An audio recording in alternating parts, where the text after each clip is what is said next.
مختلف مہینوں میں مختلف قسم کی ایکٹیویٹیز ہوتی ہیں مذہبی لوگوں کی. ابھی محرم چل رہا ہے، اس میں ماتم ہے، جلسے ہیں، مرثیے ہیں. بندوق سے بھی ماتم شروع ہو چکا ہے. کوئی پتھر سے نہ مارے میرے دیوانے کو، بم کا زمانہ ہے اڑا دو سالے کو. سمجھ رہے ہیں؟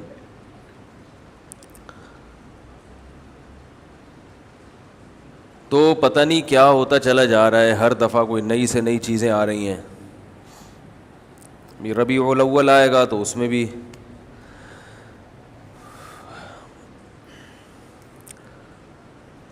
یہ 2 مہینے تو ہیں، ایک غم کا سمجھا جاتا ہے، ایک خوشی کا سمجھا جاتا ہے. اللہ تعالیٰ کا ارشاد ہے الیوم اکملت لکم دینکم واتممت علیکم نعمتی ورضیت لکم الاسلام دینا. آج میں نے اپنا دین مکمل کر لیا، اپنی نعمت کو تم پر مکمل کر لیا اور تمہارے لیے دین اسلام کو منتخب کر لیا. جب یہ آیت نازل ہوئی تو یہودیوں نے کہا کہ اگر ہماری تورات میں ایسی کوئی آیت نازل ہوتی کسی دن تو ہم اس دن کو عید کا دن بنا لیتے.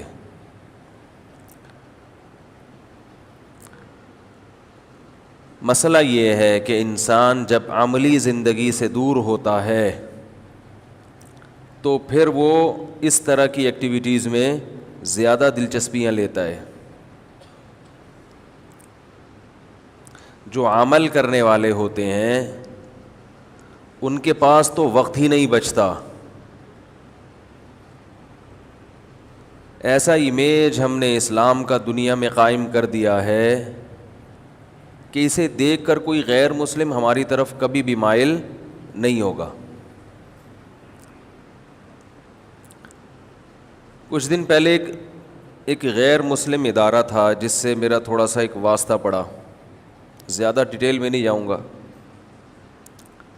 ان کے معاملات کی میں نے صفائی دیکھی تو مجھے بڑی خوشی ہوئی. میں نے کہا دیکھو یہ لوگ جب کسی سے کوئی ایگریمنٹ کرتے ہیں، کوئی معاملہ کرتے ہیں تو 2 چیزوں کا خیال کرتے ہیں. ایک تو ایگریمنٹ کو مکمل بھی کرتے ہیں، دوسرا یہ اس کا خیال کرتے ہیں کہ جو سامنے والا ہے اسے تکلیف نہ ہو. جو سامنے والا ہے اسے، یعنی جس سے آپ کا ایگریمنٹ چل رہا ہے، اسے مخمصے میں نہ رکھا جائے. اگر ایک غلط پروسیس ہے تو اس کے مقابلے میں صحیح پروسیس بھی اس کو خود ہی بتا دیا جائے. ہمارے ہاں اداروں میں آپ جاؤ، پہلی بات کسی گورنمنٹ کے ادارے میں جاؤ گے صاحب ہوں گے ہی نہیں، صاحب ہیں ہی نہیں، آج لیٹ ہیں. پھر صاحب جب آئیں گے تو موڈ اچھا ہوگا تو کام ہو جائے گا، موڈ اچھا نہیں ہے تو کام نہیں ہوگا. پھر اگر آپ کے ڈاکومنٹس مکمل نہیں ہیں تو صرف یہ بتا دیا جائے گا کہ یہ ڈاکومنٹس مکمل نہیں ہیں، جاؤ یہاں سے. بہت ہی اچھا ہوگا تو یہ بتا دے گا یہ پیپر بھی لگا دو ساتھ میں. لیکن جیسے آپ کسی کو ایڈریس بتاتے ہیں نا، ایک ایڈریس بتانے کا طریقہ یہ ہوتا ہے اتنا صاف طریقے سے بتایا جائے گویا اس کو منزل تک پہنچا دیا جائے. اور ایک یہ ہوتا ہے یہاں سے، یعنی یہ ٹرخانے والا کام. معاملات ہمارے بالکل بھی صاف نہیں ہیں. ہر آدمی ایسا لگتا ہے جیسے ٹھگے گا آپ کو، آپ لوگوں کے علاوہ. کسی سے بھی معاملہ کرو نا تو ایسا لگتا ہے کہ یہ ابھی آپ کو کاٹے گا. اور افسوس کی بات یہ ہے کہ یہ چیز دینداروں میں بھی آ گئی ہے. حضرت حکیم الامہ مولانا اشرف علی تھانوی رحمہ اللہ تعالیٰ نے ایک کتاب لکھی ہے آداب معاشرت، رہن سہن کے آداب. وہ ساری زندگی ایک ہی بات کو لے کر افسوس کرتے رہے ہیں کہ مسلمان معاملات میں صاف نہیں ہے. اور وہ ایک بات کہا کرتے تھے، یہ جو حدیث میں آتا ہے نا، المسلم من سلم المسلمون من لسانہ و یدہ، مسلمان وہ ہے جس کی زبان اور ہاتھ سے دوسرے مسلمان محفوظ رہیں، اس کی زبان کے شر سے بھی اور اس کے ہاتھ کے شر سے۔ دو ہی تو، ہاتھ سے مراد ہے عمل، جب کوئی عمل کیا جاتا ہے تو ہاتھوں کا حوالہ دیا جاتا ہے، یہ میرے ہاتھوں کی کمائی ہے۔ ایک دفعہ پنجاب میں ایک صاحب مجھے ملے، انہوں نے کہا یہ جو ہاکس بے کی سڑک ہے میں نے اپنے ہاتھوں سے بنائی ہے۔ تو وہ ٹھیکیدار تھے، وہ پروجیکٹ ان کو حکومت کی طرف سے ملا تھا، تو انہوں نے کہا یہ میں نے اپنے ہاتھوں سے، حالانکہ ہاتھوں سے تو نہیں بنائی۔ تو ہاتھ سے مراد کیا ہے؟ عمل۔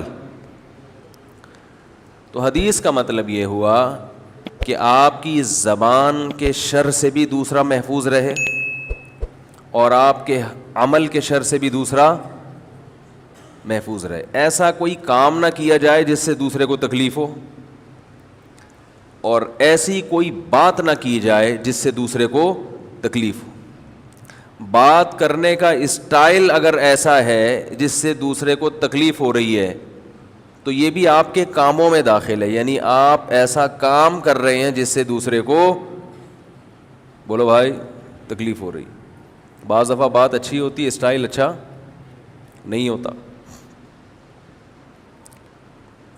تو حکیم الامہ حضرت مولانا اشرف علی تھانوی رحمہ اللہ تعالیٰ فرمایا کرتے تھے کہ جو نیک لوگ ہیں نا، ایک طبقہ تو وہ ہے جو اس کا خیال ہی نہیں کرتا کہ آپ کے بات سے یا کام سے دوسرے کو تکلیف ہو رہی ہے کہ نہیں ہو رہی، بھاڑ میں جائے ہمیں کیا، بلکہ وہ صبح و شام تکلیفیں پہنچاتے رہتے ہیں۔ جیسے گاڑی غلط پارک کر دی، صبح و شام واسطہ پڑتا ہے ایسے لوگوں سے۔ کہیں جا رہے ہو، بائک والا ایسی دم نکال کے، وہ بائک کی دم روڈ کے بیچ میں آ رہی ہوگی، اب اس نے راستہ تو چھوڑا ہوا ہے مگر اتنی ٹینشن سے آدمی وہاں سے گاڑی گزارتا ہے کہ جیسے موت کے کنویں میں چلا رہا ہے، بہت اس میں بیلنس رکھنا پڑتا ہے نا۔ تو بھائی تو جب بائک کھڑی کر رہا تھا تھوڑا سا دیوار سے چپکا دیتا اس کو۔ میں جب حضرت مفتی رشید احمد صاحب رحمہ اللہ تعالیٰ کے پاس گیا پہلی مرتبہ، تو میں جس چیز سے سب سے زیادہ متاثر ہوا، پارکنگ کا طریقہ۔ مریدوں کو پارکنگ کا طریقہ سکھاتے تھے وہ ٹھیک ہے نا، ذرا سی کسی نے گاڑی دائیں بائیں پارک کی یا صحیح طرح دیوار سے چپکائی نہیں، اس کی شامت آتی تھی کہ تمہیں تمیز نہیں ہے زندگی گزارنے کی، تم کیوں ایسے۔ میں حیران ہوا کہ یار اس ٹائپ کے مولوی تو جو مشہور ہیں، ہم جیسے نالائق۔ تو ہمیں پتہ چلا بھائی مولوی تو بہت اچھے ہیں، ہم ہی گھر میں بیٹھے رہے ہیں تو ہم کبھی علماء کے پاس گئے ہی نہیں۔ ہم نے اپنے جیسے چند نالائق دیکھے، ان سے ایک امیج ہم نے ایک قائم کر لیا کہ سب اسی طرح ہوتے ہیں۔ ہمارے حضرت کے جو خلیفہ تھے، نائب تھے، ان کے ہاں جب میں ان کی مسجد میں نماز پڑھنے کے لیے جاتا تو اپنی بائک کنارے پہ کھڑی کرتا تو وہ بندہ بھیجتے کہ دیکھو صحیح طرح پارک کی ہے کہ نہیں کی۔ ہمیں عادت نہیں تھی بائک کھڑی کرتے ہوئے بالکل دیوار سے چپکائیں، یہ عادت کسی کو بھی پاکستان میں نہیں ہے۔ تو وہ یہ دیکھتے تھے، پھر وہ کہتے تھے کہ اس کو بالکل دیوار سے چپکا دو۔ ہمیں یہ ایسا لگتا تھا جیسے تقوی کا وہ مقام ہے جہاں تک بڑے بڑے بزرگان دین بھی نہیں پہنچے، کیونکہ جب روڈ کھلا ہوا ہے، ہم نے موٹر سائیکل اس طرح سے پارک کی ہے کہ روڈ پہ گزرنے کی جگہ ہے تو بس کافی ہے نا۔ تو وہ فرماتے تھے کافی نہیں ہے، کھلی ڈلی جگہ ہونی چاہیے گزرنے کے لیے۔ بہت مشکل ہے بھائی یار، ایک تو چھوڑ چکا ہوں، پھر غیر اختیاری طور پر مس کالیں آ جاتی ہیں، یہ میں ملفوظ چھوڑ رہا ہوں نا، بہت مشکل ہے سمجھانا۔ تو اتنی جگہ ہونی چاہیے کہ آرام سے گزر جائے نا آدمی، اور دو گاڑیاں اکٹھی آ گئیں تو کیسے گزریں گی؟ ایک کو ریورس کرنا پڑے گا، اور اگر کوئی سامنے والا متکبر نکلا تو وہ ریورس نہیں کرتا، وہ کہتا تو پیچھے ہو، وہ کہہ رہا میں پیچھے نہیں ہو سکتا، پھڈا۔ تو میں حیران ہوا کہ یہ کیسے، یعنی سلیقہ اتنا تھا کہ جب گاڑی کو پارک کرتے تھے ہمارے شیخ تو اس کے ٹائر مڑے ہوئے نہیں چھوڑتے تھے. جیسے ہوتا ہے نا, ادھر کو ٹائر ہیں یوں جا رہے ہیں بالکل سیدھا, ٹھیک ہے. اس کو سلیقہ کہتے ہیں. یہ بہت ہی اوپر کی چیزیں, ابھی ہم یہ افورڈ نہیں کر سکتے. ہم اتنا ہی کر لیں کہ ٹیڑھی میڑھی کھڑی کر دیں, مگر لگائیں بالکل دیوار کے ساتھ. تو یہ جو حدیث ہے, مسلمان وہ ہے جس کی زبان اور ہاتھ کے شر سے محفوظ رہیں دوسرے. تو اس حدیث کی تشریح میں حضرت حکیم الامہ مولانا اشرف علی تھانوی نے کتاب لکھی, آداب معاشرت, رہن سہن کے آداب. وہ کہتے تھے لوگوں میں یہ سینس نہیں ہے, خیال نہیں کرتے, تکلفات زیادہ ہیں, تکلفات. دیکھو ایک چھوٹی سی بات ان کی بتاتا ہوں جس سے پتہ چلے گا وہ کتنے ان چیزوں میں اللہ نے ان کو فکر دی تھی, ذہانت دی تھی. وہ کہتے ہیں جب بھی کوئی گھر میں مہمان آئے سب سے پہلے واش روم کا پتہ بتاؤ اس. بعض دفعہ انسان شرم میں قضائے حاجت روک کے بیٹھا ہوتا ہے, وہ گھر والوں سے کہہ نہیں پاتا. سمجھ رہے بھائی, آپ کسی کے گھر گئے, آپ کو بہت زور سے پیشاب آ رہا ہے, قضائے حاجت کا تقاضا ہے, آپ بیٹھتے ہی شرما رہے ہوتے ہو کہ یار وہ بولے گا ابھی آگے بیٹھے اور ڈائریکٹ لیٹرین. بھائی ہو تو سکتا ہے نا انسان کے ساتھ, کیا خیال ہے, کچھ بھی ہو سکتا ہے. تو یہ گھر کے جو میزبان ہے, جو گھر کا مالک ہے, اس کی ذمہ داری ہے کہ وہ مہمان کی ضرورت کا خیال کرے. فرمایا سب سے پہلے اس کو کیا بتاؤ, واش روم ادھر ہے, جانا تو نہیں آپ نے. بعض دفعہ ایسا ہوتا ہے انسان کے ساتھ, وہ روک کے بیٹھا ہوا ہے, ہر آدمی کی ایک الگ مزاج ہوتا ہے نا, دھماکے کے ساتھ پڑے گا تھوڑی دیر میں پھر وہ ٹھیک, تو اس کو خود بتا دو.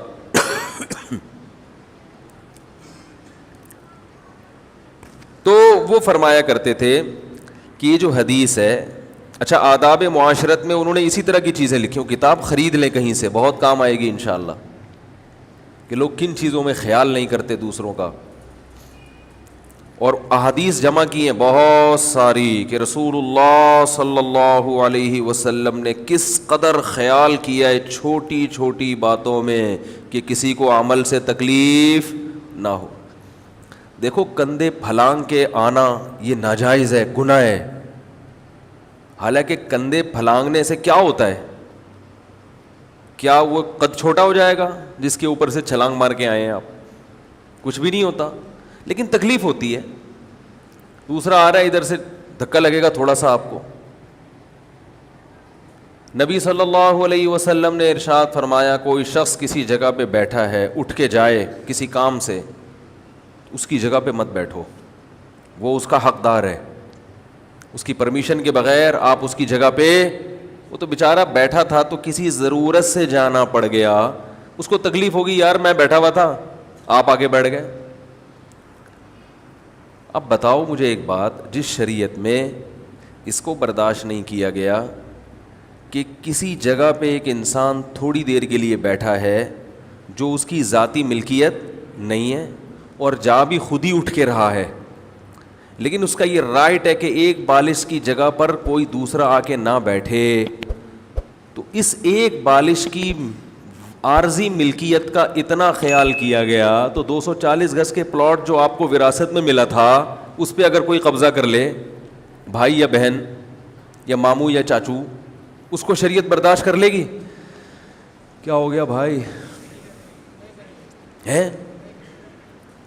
اور حیرت ہے وہ قبضہ کر کے اسے بیچ کے عمرہ کرنے جا رہے ہیں.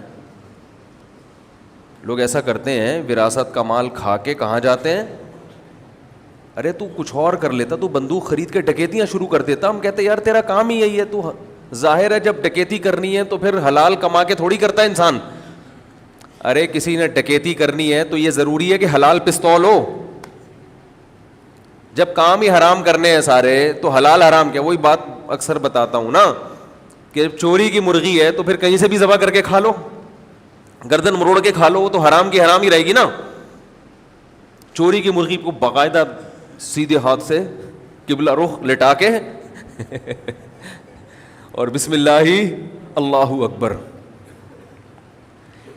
یہ ہو رہا ہے مارکیٹ میں. کئی لوگوں کو میں جانتا ہوں حرام کھا کے سیدھا گئے کہاں؟ عمرہ کرنے, انہی حرام پیسوں سے. گھپلے کیے, چندوں میں گھپلے, بہن کی وراثت میں گھپلے, اور جا رہے ہیں. تو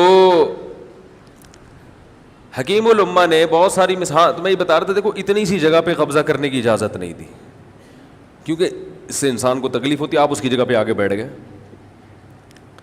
لیکن اس کا یہ مطلب نہیں ہے, اس کا لوگ غلط فائدہ بھی اٹھاتے ہیں. مسجد میں صف اول میں بیٹھنے کے لیے پہلے سے آگے رومال لگ کے غائب ہو جاتے ہیں. یہ رومال جو ہے نا, کوئی اس سے پلاٹ الاٹ نہیں ہو جاتا, وہ تو آگے بیٹھا ہوا ہو, پھر کسی کوئی وقتی ضرورت ہو, واش روم جانا ہے, ناک صاف کرنی ہے, تو پھر تو ٹھیک ہے. کیونکہ بعض جگہوں پہ یہ بھی ہم نے دیکھا ہے, تراویح میں بہت ہوتا ہے, مغرب میں ہے رومال ڈال کے چلے گا. اب کوئی وہاں بیٹھ ہی نہیں سکتا, یہ حضرت جی کی جگہ ہے. یہ غلط ہے, سب کا برابر حق ہے.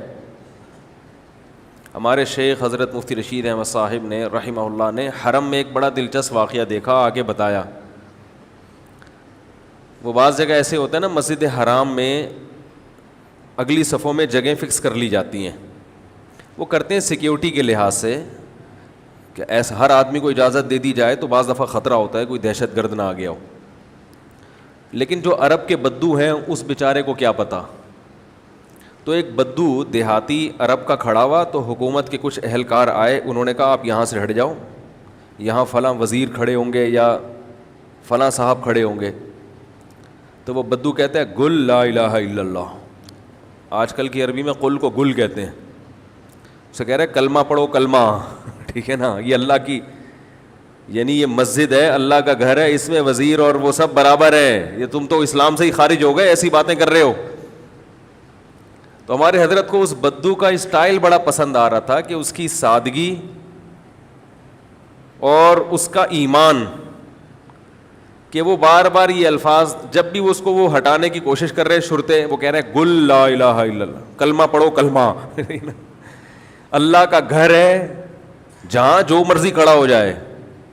تو بار بار نا حضرت کو اس کے انداز پہ بڑا اچھا لگ رہا تھا, کہ وہ اس کو کلمہ پڑھا کے گویا یہ شو کر رہا ہے کہ تم تو اس مسلمان ہی نہیں رہے, تم ایسی الٹی باتیں کر رہے ہو. تو یہ جو بدو ہوتے ہیں نا, ان کو بات سمجھانا اونٹ کو رکشے میں بٹھانے سے زیادہ مشکل ہے. تو وہ یہ فرمایا کرتے تھے, وہ آداب معاشرت کتاب میں انہوں نے بہت ساری مثالیں لکھی ہیں کہ لوگ کس طرح سے دوسروں کو اذیت دیتے ہیں. اس میں انہوں نے ایک بات لکھی ہے, یہ بات فرمائی ہے, یہ تھوڑی گاڑی اردو ہے, پھر میں اس کو آسان الفاظ میں انشاءاللہ اس کی تشریح بیان کروں گا. وہ یہ فرمایا کرتے تھے کہ عدم قصد ایذا یہ کافی نہیں ہے, قصد عدم ایذا ضروری ہے. مشکل اردو ہے, ابھی انشاءاللہ اس کی تشریح کرتے ہیں. عدم کا مطلب نہیں, قصد کا مطلب ارادہ, ایذا کا معنی تکلیف دینا. فرمایا کہ ہم جب کسی کو تکلیف دیتے ہیں, کوئی ہمارے عمل سے کسی کو تکلیف ہوتی ہے, تو ہم یہ کہتے ہیں بھائی میرا ارادہ تکلیف دینے کا نہیں تھا, غلطی سے ہو گیا. قصد نہیں تھا, ارادہ نہیں تھا. فرمایا اتنا کافی نہیں ہے مسلمان بننے کے لیے. جیسے ہم بہت سے اعمال کر رہے ہوتے ہیں غلطی سے, بھائی غلطی سے ہو گیا, ہمیں تو پتہ ہی نہیں چلا. تو فرمایا کرتے تھے کہ اس بات کا اہتمام ضروری ہے, قصد ہونا چاہیے تکلیف نہ پہنچانے کا, پہلے سے ارادہ ہو. صبح جب گھر سے نکلیں تو یہ ارادہ کر کے نکلیں کہ میرے کسی عمل سے دوسرے کو تکلیف, بولو بھائی, نہ ہو. کوئی ایسا کام میں نہ کروں جس سے تکلیف ہو, ورنہ غلطی سے تو تکلیفیں ہی دے رہے ہیں نا. جو غلط پارکنگ کرتا ہے وہ یہ نیت کر کے تھوڑی کرتا ہے کہ میں یوں گاڑی کھڑی کر رہا ہوں تاکہ دوسرا آئے تو وہ مصیبت میں پڑ جائے. وہ یہ نیت تھوڑی ہوتی ہے اس کی, وہ تو ویسے ہی لاؤبالی پن میں آیا, گاڑی کھڑی کی, نکل لیا. اب دوسرا آگے پاؤں پاؤں پاؤں بجایا جا رہا ہے, وہ بندہ ہی نہیں مل رہا, یا وہ رگڑتا ہوا جا رہا ہے گاڑی کو. تو اس بات کا اہتمام ضروری ہے کہ آپ کوئی ایسا عمل تو نہیں کر رہے جس سے دوسرے کو, بولو بھائی, عزیز. واش روم کی چپلیں, لوگ مسجدوں میں ایسا ہوتا ہے کسی کو واش روم جانا ہے, آپ کی چپل پہن کے چلا جائے گا, آپ کھڑے ہوئے ہیں کہ چپل چوری ہو گئی, پتہ نہیں کہاں گئی ہے. تلاش کرتے کرتے تھک جاتے ہیں آپ, آدھے گھنٹے میں وہ بیت الخلا سے نکل رہا ہوتا ہے. اور ایک دفعہ سوری کر لے گا آپ سے, سوری, بس ختم, کچھ بگاڑ ہی نہیں سکتے آپ اس کا. اگر آپ کو کوئی ایمرجنسی ہے, آپ جا رہے ہیں, یہ باتیں تو یہ چھوٹی چھوٹی ہیں, لیکن جس میں یہ چھوٹی چھوٹی چیزوں کا خیال نہیں کرتا, بڑے بڑے جرائم بھی اسی سے ہوتے ہیں. سمجھ رہے ہیں کہ نہیں سمجھ رہے؟ اور جو ان چھوٹی چیزوں کی رعایت کرتا ہے, بڑی چیزوں میں بھی وہی کلیئر ہوتا ہے, وہی صاف ہوتا ہے.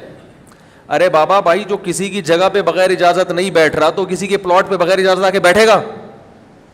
اس کو اس میں اللہ کا خوف آ رہا ہے کہ یہ بندہ اٹھ کے گیا ہے, اس کی جگہ ہے, میں یہاں آ کے نہ بیٹھوں, کل قیامت کے دن مجھے اس کا جواب دینا ہے, تو وہ کسی کے پلاٹ پہ جا کے بیٹھ جائے, اس میں تو اور ڈرے گا نا اللہ سے. میں سمجھا پا رہا ہوں نا اپنی بات؟ الحمدللہ زبردست سمجھ رہے ہیں آپ لوگ.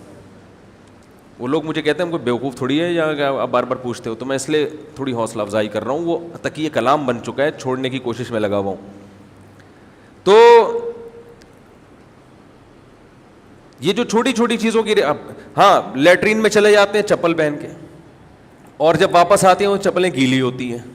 کسی کی لیٹرین شدہ چپل, یہ لیٹرین شدہ میں نے خود لغت بنائی ہے, کسی کی لیٹرین شدہ چپل استعمال کرتے ہوئے گھن آتی ہے نا انسان کو. کیا خیال ہے بھائی؟ گھن آتی ہے انسان کو. حضرت مفتی تقی عثمانی صاحب دامت برکاتہم نے ایک واقعہ سنایا ہے یورپ کے کسی کنٹری کا. فرمایا واش روم کے باہر میں کافی دیر سے کھڑا ہوا ہوں, واش روم سے بندہ باہر ہی نہیں آ رہا. کافی دیر بعد بندہ باہر آیا تو اس نے پھر معذرت کی, اس نے کہا اصل میں واش روم کا پانی پاس نہیں ہو رہا تھا, تو مجھے اچھا نہیں لگا کہ آپ جائیں تو گندگی دیکھنے کو ملے. تو وہ اپنی ذمہ داری پہ اس سسٹم کو صحیح کرنے میں جو بھی اس کے اختیار میں ہوگا کہ کسی طرح یہ گندگی یہاں سے ختم ہو جائے. ہمارے یہاں دکھا رہے ہوتے ہیں کہ یہ میری پروڈکٹ ہے, بھاڑ میں جائے, میں تو جا رہا ہوں, اب تمہاری بلا سے تمہیں الٹی آئے تم یہاں نہ کرو, کھیتوں میں چلے جاؤ, یا کیا بولوں میں, ڈیٹیل میں نہیں جا سکتے ہم زیادہ. تمہاری بلا سے جو مرضی, میں تو جا رہا ہوں, میرا تو ہو گیا نا, فٹ ہو گیا ماشاء اللہ, میرے تو آنتے وانتے سب سیٹ ہو گئی, اب تم جانو بیت الخلا جانے. ہائے ہائے, واقعات سنانے نہیں چاہیے, لیکن ایک آپ کے فائدے کے لیے اس لیے سنا رہا ہوں کہ پبلک ٹوائلٹ کیسے ہوتے ہیں ہمارے کنٹریز میں. ایک سنا دیتا ہوں, گھن تو مجھے بھی آ رہی ہے, آپ کو بھی آئے گی, لیکن بڑی مصیبت سے بچنے کے لیے چھوٹی مصیبت کو برداشت. یہ جو گھن ابھی آ رہی ہے یہ آپ کو بڑی بڑی ٹینشنوں سے میں بچا رہا ہوں, بڑی مصیبت سے. ایئرپورٹ کے واش روم بڑے صاف ستھرے ہوتے ہیں, سب سے زیادہ صاف ستھرے ایئرپورٹ ہی کے واش روم ہوتے ہیں. لوگ بھی بڑے سلیقے کے ہوتے ہیں ایئرپورٹ پہ. جہاز میں جا رہے ہیں, اکثر پڑھے لکھے لوگ ہوتے ہیں جن کے پاس اچھی جاب ہوتی ہے, تو ایجوکیٹڈ ہوتے ہیں, اکثر دیکھا گیا ہے. اسٹیشن پہ آپ جاؤ تو بیچارے ہر طرح کے لوگ ہوتے ہیں, کچھ پڑھے لکھے بھی ہوتے ہیں, تو کچھ بیچارے علم سے فارغ بھی ہوتے ہیں. لیکن جہازوں میں اکثر, سب نہیں, اکثریت ذرا طور طریقے والے ہوتے ہیں, تبھی جہاز کا سسٹم ہی پورا الگ ہے. ہائے ہائے ہائے ہائے, نہیں سنا رہا, رہنے دیں بھائی. میں ایک دفعہ واش روم میں گیا ایئرپورٹ کے, تو وہ کنڈی تھوڑی سی کھلی ہوئی تھی, یعنی کھلی ہوئی تو پوری تھی, مگر پتہ ہی نہیں چل رہا تھا کہ اندر کوئی بندہ ہے یا نہیں ہے. اب ہم کھڑے ہوئے ویٹ کر رہے ہیں, جب میں نے کہا شاید کوئی نہیں ہے, تو ہلکا سا یوں کر کے دیکھو, تو ایک 12-13 سال کا بچہ کھڑے ہو کر پیشاب کر رہا ہے. کوئی اتنا بڑا مسئلہ نہیں ہے, بہت سے لوگ کھڑے ہو کر کرتے ہیں پیشاب, جو نہیں کرنا چاہیے, لیکن کموڈ ہو تو پھر تو کھڑے ہو کر سمجھ میں آتا ہے. جو فلش ہے اس میں کھڑے ہو کر پیشاب کر رہا ہے, وہ جو لوٹا رکھا ہوا ہے اس میں پیشاب جا کے گر رہا ہے, اور ایسے ہی باہر نکل آیا. ہائے ہائے ہائے ہائے. اس کے بعد سے اب جب بھی میں واش روم جاتا ہوں کہیں ایسے پبلک, تو پہلے لوٹے کو دھوتا ہوں. آپ لوگ بھی تیزاب سے دھویا کریں لوٹا, جب بھی پبلک ٹوائلٹ میں جائیں تیزاب سے پہلے لوٹا دھوئیں. پتہ نہیں کون کیا کیا کر کے آ رہا ہے وہاں پہ. بچے بھی جاتے ہیں کھڑے ہو کر چھینٹے مار رہے ہیں دیواروں پہ, سب کن بلا. ماں باپ نے سکھایا نہیں, سب سے پہلی تعلیم والدین کو بچے کو ٹوائلٹ کے استعمال کی دینی چاہیے. طہارت تو یہاں سے شروع ہوتی ہے نا. طہارت کہاں سے شروع ہوتی ہے؟ سب سے پہلے قضاء حاجت کا طریقہ, استنجا کیسے کرنا ہے. نبی صلی اللہ علیہ وسلم نے صحابہ کو یہ بھی سکھایا ہے. اعتراض کیا کرتے تھے کہ تمہارے نبی تمہیں یہ بھی سکھا رہے ہیں, تو پتہ چلا بھائی یہ بھی سیکھنے کی چیز ہے. اگر بچپن میں بچے کو نہیں سکھائیں گے, وہ گندگی پھیلائے گا وہ ہر جگہ. رسول اللہ صلی اللہ علیہ وسلم نے ارشاد فرمایا, اذا استيقظ احدكم من منامه فلا يغمسن يده في الاناء حتى يغسلها ثلاثا.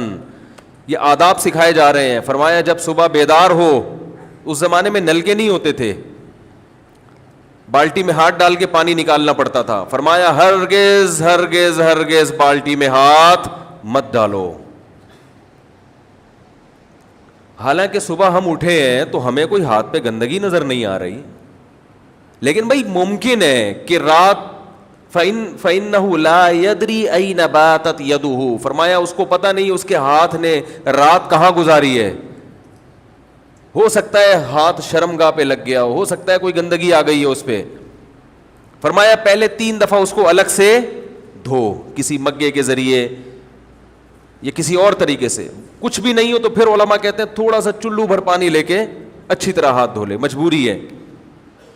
3 دفعہ آپ نے فرمایا ہاتھوں کو اچھی طرح دھو گے, اس کے بعد ہاتھ اس لائق ہوتا ہے کہ اس کو بالٹی میں ڈالا جائے.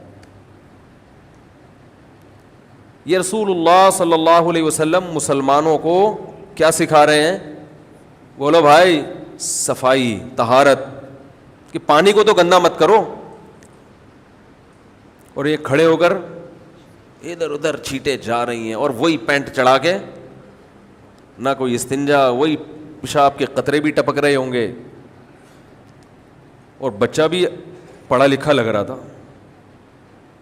ڈریس سے لگ جاتا ہے نا کہ تھوڑا سا بھائی ڈریسنگ سے بھی کچھ محسوس سا ہو جاتا ہے کہ کچھ شاید کسی اچھے اسکول میں پڑھا ہو, لیکن نہیں, تمیز نہیں. والدین اگر بچپن میں بچے کو سکھا دیں تو سوال ہی پیدا نہیں ہوتا بچہ ایسی حرکت کرے.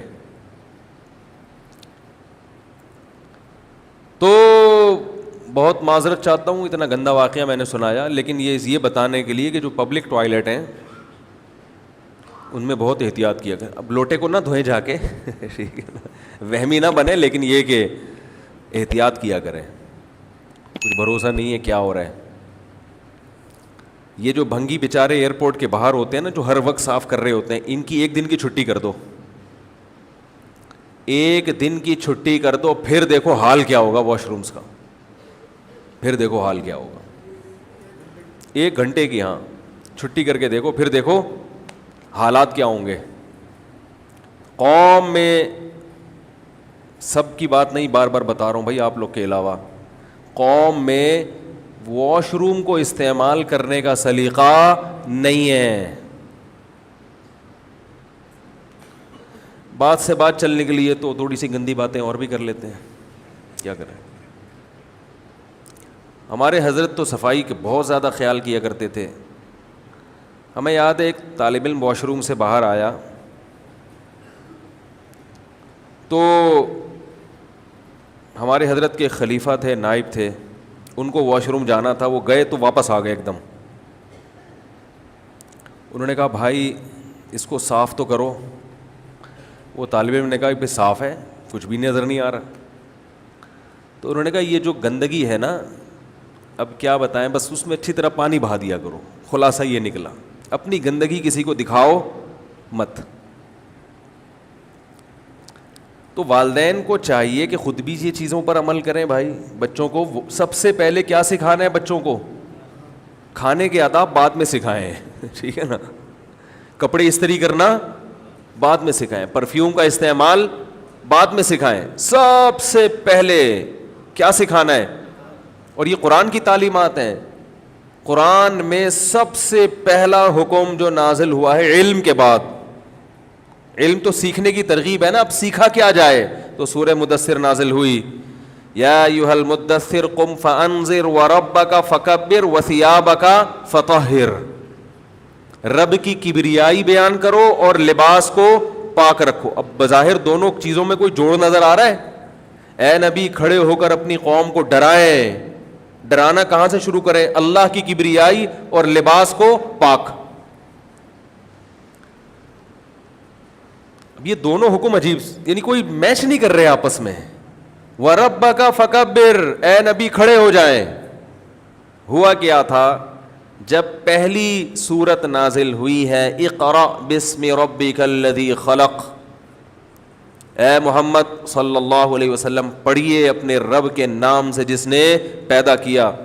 خلق الانسان من علق، اقرأ وربک الاکرم الذی علم بالقلم علم الانسان ما لم یعلم، انسان کو قلم سے سکھایا، وہ کچھ سکھایا جو وہ نہیں جانتا. تو پڑھنے کی اور علم کی فضیلت نازل ہوئی تاکہ سیکھنے کا جذبہ پیدا ہو. جذبہ نہیں ہوگا تو پھر کیا کپڑے پاک رکھنے کا حکم، ناپاک، یہ سب چیزوں سمجھ میں نہیں آئیں گی نا. یہ بھی تو نالج ہے نا، علم ہے بھائی. ارے بھائی نالج صرف اس کو نہیں کہتے آپ کو پانی کا فارمولہ آتا ہو. آج کل نالج اسی کو بولتے ہیں. اس کے بعد بندے کے پاس بڑی نالج ہے، اس کو پتہ ہے کہ اگلے الیکشن میں کون آئے گا، کہتے ہیں نا. تو نالج، علم کی جو فضیلت وارد ہوئی ہے اس میں سب سے پہلی چیز کیا بیان ہوئی ہے؟ نبی صلی اللہ علیہ وسلم جب یہ صورت نازل ہوئی تو آپ پریشان ہو گئے، خوف زدہ ہو گئے، کیونکہ وحی کا بوجھ تھا بہت زیادہ، اللہ کا کلام تھا. گھر آئے، اپنی زوجہ حضرت خدیجہ رضی اللہ تعالی عنہا کو بتایا. انہوں نے فرمایا کہ کلا، یہ شیطان نہیں ہو سکتا، یہ اللہ کی طرف سے کوئی فرشتہ ہے، کیونکہ آپ غریبوں کے کام آتے ہیں، آپ کی ساری زندگی اچھی گزری ہے، اچھے لوگوں کے ساتھ شیطانی تصرفات نہیں ہوتے. آپ صلی اللہ علیہ وسلم پر خوف کی اتنی کیفیت اور آپ کو اتنی شدید سردی لگ رہی تھی. حدیث میں آتا ہے، بخاری مسلم کی احادیث ہیں کہ انتہائی شدید، مدینہ میں بہت سخت سردی پڑتی ہے، جو حضرات سردیوں میں مدینہ رہے ان کو اندازہ ہوگا. انتہائی شدید سردی میں جب آپ پر وحی نازل ہوتی تھی تو آپ شدید پسینے سے شرابور ہو جایا کرتے تھے. اتنا بوجھ ہوتا تھا آپ صلی اللہ علیہ وسلم پر وحی کا. تو بھائی نبی صلی اللہ علیہ وسلم کو شدید سردی، آپ کی طبیعت خراب، آپ چادر اوڑھ کر لیٹ گئے اور یہ آپ نے معمول بنایا. قرآن مجید کی آیات نازل ہوئی، یا ایھا المدثر، اے اوڑھ لپیٹ کر سونے والے، قم، کھڑا ہو جا. آپ کو اللہ نے آرام کے لیے پیدا نہیں کیا. قم فانذر، ڈراؤ لوگوں کو. کس بات سے ڈراؤ؟ کہ بھئی آزمائش کے لیے پیدا ہوئے ہیں، ایک مقصد ہے، اللہ نے ہمیں آزمانے کے لیے دنیا میں بھیجا ہے. اس مقصد میں پورے اترو گے تو جنت، ورنہ جہنم کی آگ. انسان بیکار پیدا نہیں ہوا. یہ ڈرائیں لوگوں کو. ڈرانے کی ابتدا کہاں سے ہوگی؟ وَرَبَّكَ فَكَبِّرْ، اللہ کا انٹروڈکشن کروائیں سب سے پہلے، کیونکہ جتنے آگے احکام ہم دیں گے وہ کس کی طرف سے ہوں گے؟ گاڈ کی طرف سے. اس کا تعارف جب تک نہیں ہوگا تو اس کے احکام کو فالو کرنا مشکل. یورپ میں صفائی ہے نا، کیوں؟ وہ اپنی حکومت کو جانتے ہیں. وہاں صفائی خدا کے حکم کے مطابق ہو رہی ہے یا حکومت کے قانون کے مطابق؟ ارے بھائی یورپ میں، امریکہ میں، یو پی، جتنے کنٹریز ہیں، یو کے وغیرہ، وہاں پر جو صفائی ہے حکومت نے لوگوں کو اس پر لائی، ترغیبات بھی دیں، قانون بھی بنائے، ٹیکس، وہ جرمانے بھی لگائے کہ یہ ہو گیا، کچرا پھینکا تو اس پہ، سوری ٹیکس کہہ رہا ہوں، جو پینلٹی لگتی ہے، جرمانے لگتے ہیں، فائن لگتا ہے. تو یہ ساری چیزیں لگا کے حکومت نے کنٹرول کر لیا نا. تو اب وہاں اگر صفائی ستھرائی ہے تو کس کے کہنے پر؟ گورنمنٹ کے. تو وہ اپنی گورنمنٹ کو اچھی طرح پہچانتے ہیں کہ بھائی ہم نے اگر یہاں کچرا پھینکا فوراً فائن لگ جائے گا، کیمرے نوٹ کر لیں گے. تو یہ جو حکم ہمیں صفائی کا دیا جا رہا ہے یہ کون دے رہا ہے؟ بولو بھائی، اللہ.